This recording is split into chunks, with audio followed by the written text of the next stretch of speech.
Welcome to your first step in partnering up with family engagement to improve student academic success. Each semester, the federally funded Title I program is mandated to train all staff at schools who are designated as Title I. Staff must be trained on building capacity in the area of family engagement. Key information is going to be shared with you in this training explaining the requirements of family engagement at your school site. Every Student Succeeds Act, otherwise known as ESSA, is the basis of why schools that receive Title I funds must support and adhere to guidance related to family engagement. Georgia's system of continuous improvement was implemented as a product of ESSA compliance. The Georgia System of Continuous Improvement framework focuses on systems and structures, the what, that must be in place for sustained improvement in student outcomes. It also utilizes a problem-solving model, the how, to provide a clear process for identifying improvement needs, planning for improvement, and implementing, monitoring, and evaluating the improvement efforts. One of the 5 structures in this system is family and community engagement. The placement of family and community engagement as a primary structure shows that it is considered essential to school improvement and student success. Within the Godot system of continuous improvement, each school is expected to implement these functions based on national PTA standards. They're listed here on your slide: welcoming all families and the community, communicating effectively with families in the community, supporting student success, empowering families, sharing leadership with families in the community, finally collaborating with families in the community. These listed family engagement structures influence what the federal government requires of Title I schools.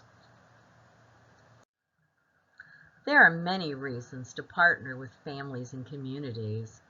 One is very basic, that the federal law has specific mandates for state, district, and school engagement related to schools who are allocated Title I funds. Another reason to partner with families and community is the large body of research that supports the value of family engagement to student success. As you can see on this slide, through research, there are many documented benefits to partnering with families and the community, such as parents having an increased knowledge on local resources for their family that assist their child with increasing skills, talents, or obtaining needed services. A school parent compact is one of the ways schools are mandated by law to partner with families. This is an agreement that parents, students, and teachers develop together. It explains how parents and teachers work together to ensure all students receive the individual support they need to reach and exceed grade-level academic standards. These compacts should have been sent home by your school no later than August 31st. Hopefully you've seen the compacts, and maybe you're a teacher who was involved in these compacts going home to students. The goal is to have 100% of signed compacts returned each school year by September 31st. Each school that receives Title I funds is mandated by law to jointly develop, agree on with, and distribute to parents and family members of children receiving services a written parent and family engagement policy. Your school parent and family engagement policy describes how the school will carry out the family engagement requirements to ensure effective engagement of parents and to support a partnership among the school parents and community to improve academic achievement. These policies should be posted on your school website and distributed by August 31st every year. You may also find the district's family engagement policy in English and Spanish on your school website and in your Parent Resource Center. Title I Annual Meeting. Each school that receives Title I funds must convene an annual parent meeting to inform participating parents about the school's Title I program and their rights to be involved.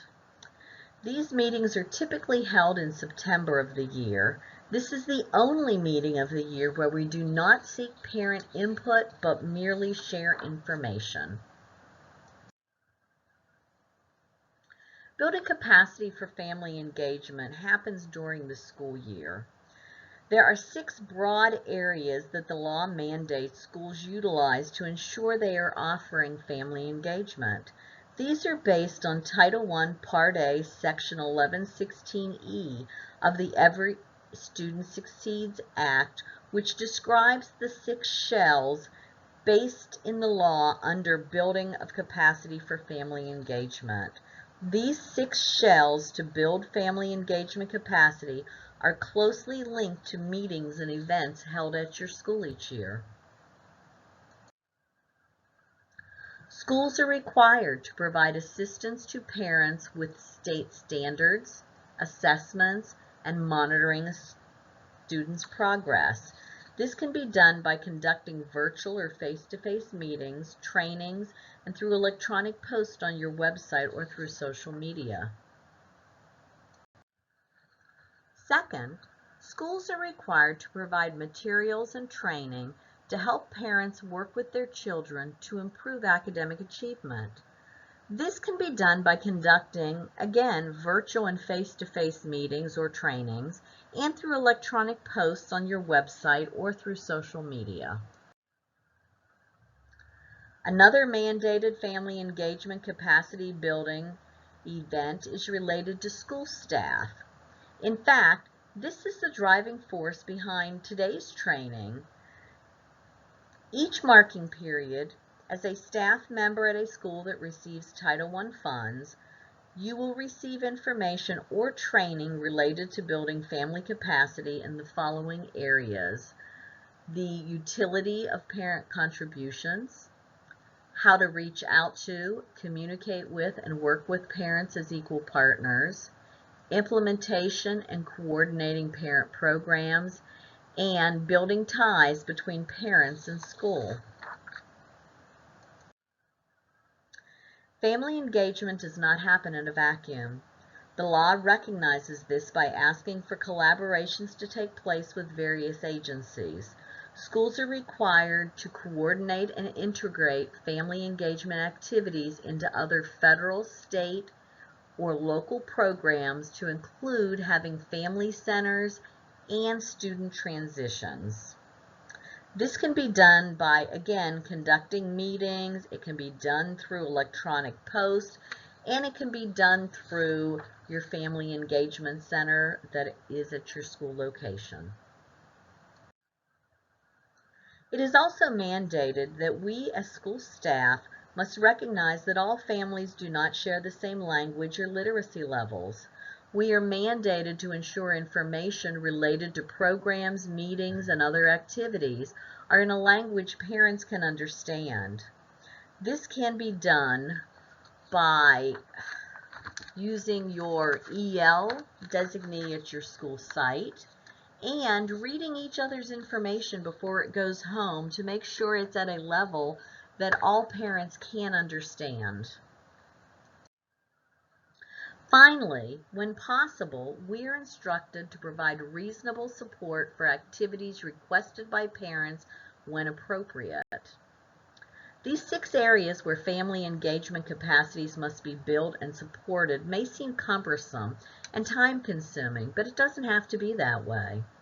A smart process is to hold events that include various elements at one time, such as a math night where you talk about assessments. You may teach parents about monitoring their students' progress through PowerSchool. You may be showing parents how to support their student at home with math activities. You can discuss how these math activities transition to other grade levels or maybe post-secondary. And you might want to partner with a community member, a community resource, or another federal program such as ESOL or SPED. You always want to make sure things are advertised in a format parents can understand, and it goes home 2 weeks ahead of time.